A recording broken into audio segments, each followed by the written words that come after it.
ከአብርሽ ጋራ አብራ አድራለች ሄርሜላ እየተባለ ይገኛል። ሩታን አባረው እሷን አሳድሯት እየተባለ ነው። ሙሉ መረጃውን የማቀርብላችሁ ይሆናል። እስከ ቪዲዮ ፍጻሜ አብራችን ቆዩ። ሰላም ሰላም፣ ውድ ቤተሰቦቼ ሰላማችሁ ይብዛ። ለዚህ ቻናል አዲስ የሆናችሁ ሰብስክራይብ፣ ላይክ፣ ሼር እያደረጋችሁ ቤተሰቡን ሁሌም አዳዲስ ትኩስ ቪዲዮዎችን የምታገኙበት ቻናል ነው። ሁሌም ከጎኔ ሆናችሁ የምታበረታቱኝ በላይክም በሸርም በኮፒ ሊንክም እጅግ በጣም አመሰግናለሁ። ክበሩልኝ። ጤናውንም ሀብቱንም ይስጣችሁ። እናም በነገራችን ላይ እንግዲህ ትናንትና ማታ ብዙ ነገሮች እየተባሉ ይገኛሉ። የቅርብ ሰዎችም አንዳንድ ፍንጮችን ተናግረዋል ማለት ነው። የተናገሩትም ደግሞ ሩታ ከሄደች በኋላ ሄርሜላ ተመልሳ አብራ ከአብርሽ ጎን ሆናን ያደረችው ነብዙ ቤት ተብሏል ማለት ነው። በነገራችን ላይ ይሄ ነገር እሷን ሰደው ብዙ ሄርሜላን አሳድራታለች ማለት ነው።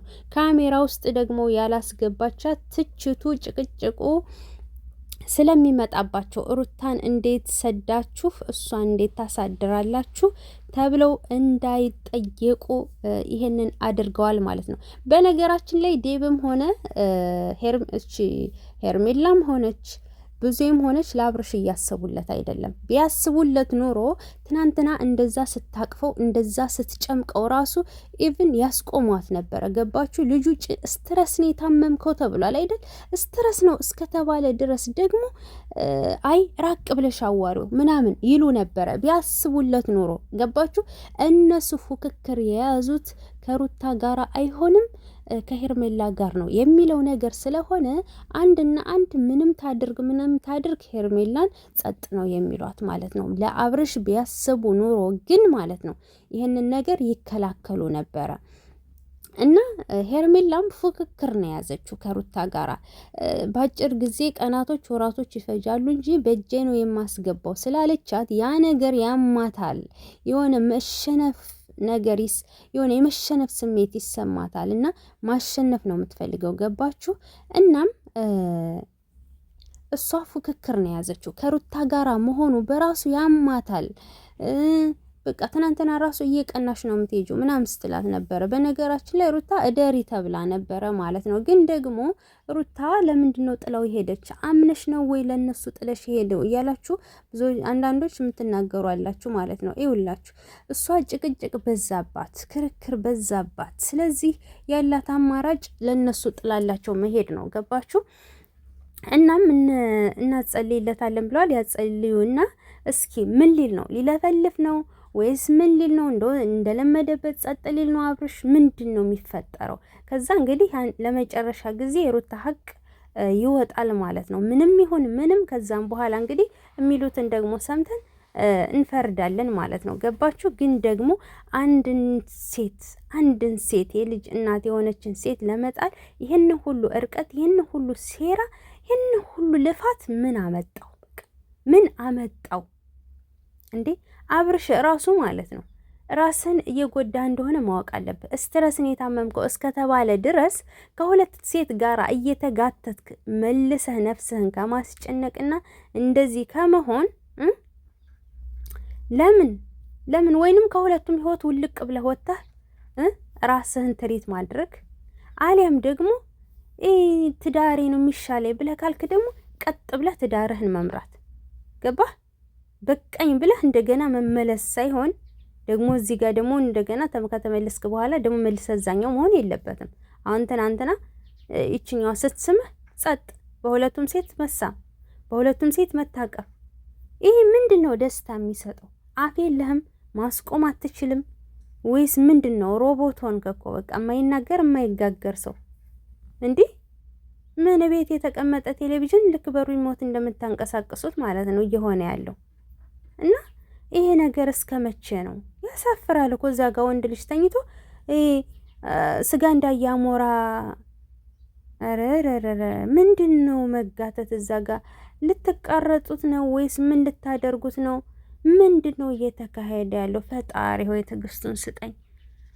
አገራችን ላይ እኮ ጭራሽ ወንድ ጭራሽ ባይኖር ደግሞ እኔ እንዴት እንደሚሆኑ ሰው ሁላ እኔ ግራ እየገባኝ ነው። እና ያሳፍራል። እዛ ጋ ልክ የወንድ ጥረት ያለ ይመስል አትሻሙ። ገባችሁ? ሲቀጥል ደግሞ አብርሽ ይህንን ነገር ካልፈለግከው ሰላምህን ከፈለግ ለምንድን ነው ቁርጥ አድርገህ ማትናገር? ከሁለቱም ሴት ጋር መቀጠል አትችልም። አንተ ደግሞ የምትፈልገው ሁለቱም ጋር እዛም እዚህም እያለ መኖር። እንዴት ነው ነገሩ? ወዴት እያመራህ ነው? ለምን ራስህን አታስከብርም? እዚህ ጋር በቀኝ ብለህ የተውከውን ነገር እንደገና ተመልሰሃል አይደለ? ደግሞ በዚህኛው ደግሞ ሌላ ነገር ሌላ ታሪክ እየተፈጠረ ነው። እስከ መቼ? አንተ ጤናህን የምትፈልገው ከሆነ ለራስህ ነው ያለው። ገባህ? ኢቨን እህቶችህ እንኳ ጤንነት አሳስቧቸው አይደለም ጭራሽ ምንም ለአንተ ሳይሆን ያሰቡት እነሱ የሚያሳስባቸው እንዴት አድርገን ነው ከሩታ ነጥለን ከሄርሜላ ጋር የምናደርገው የሚለው ነገር እንጂ ጭራሽ ላንተ አስበው አይደለም ነው የምልህ። አሰርግጬም ነግረህ ማለት ነው። እና ይሄን ነገር ብታስብበት መልካም ነው። የከፋ ነገር ከመፈጠሩ በፊት ለምንድን ነው አንተ ኮስተር ብለህ እንደወንድ አይ እንዴ ትናንትና እኮ አሁን ሩታ ጋር እኖራለሁ ስትል ነበር አይደለ? እንደዛ ከሆነ እናንተ እንዳላችሁት መተት ቢደረግበት ኖሮ ሄርሜላ ስትስመው ለምን ጸጥ አለ? ጸጥ አይልም ነበር እኮ። ገባችሁ? ስለዚህ ከዛም ከዚህም እያሉ እንዴት ነው የሚቀጥለው የሰው ልጅ? እንዴት ሁሌ አመት ሙሉ በጦርነትና በጭቅጭቅ የሰው ልጅ ይኖራል? ጭቅጭቅ በራሱ እኮ አእምሯችን ደነዘዘ እኮ እኛ ራሱ። እንዴት ነው በእርጉዝ ሴት ላይ በልጅ ላይ የጨከነ ሴት እንዴት ነው ለአንተ የምትጨነቅልህ? አንተ ስታስበው የገዛ እህቶችህም አልተጨነቁልህም፣ እህትና ወንድም ተብዬዎች ማለት ነው። ገባህ? እና ከዚህ የሚል ነገር የለም። ሄርሜላ ሚዛን ያደረችው ተብሏል።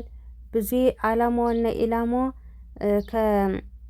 ከሄርሜላ ጋር የማድረግ እንጂ የጤናውም ነገር አላሳሰባትም። አሁን ዛሬ ደግሞ እነ ኤፋ እነ ሩታ ይዘን እንሄዳለን ይላሉ። ከዛ ደግሞ በቃ በነገራችን ላይ ሄርሜላ ይዘው ልትጠፋም ትችላለች። ምክንያቱም ይዘሽ ጥፊው ብለዋታል ኦዲየንሶቿ። እኔ በጆሮዬ የሰማሁት ማለት ነው። አምሹር ብለዋታል። ግን ይህንን ነገር ልታደርገውም ትችላለች፣ አይታወቅም። እንግዲህ ምን ይፈጠራል ማታ እናያለን።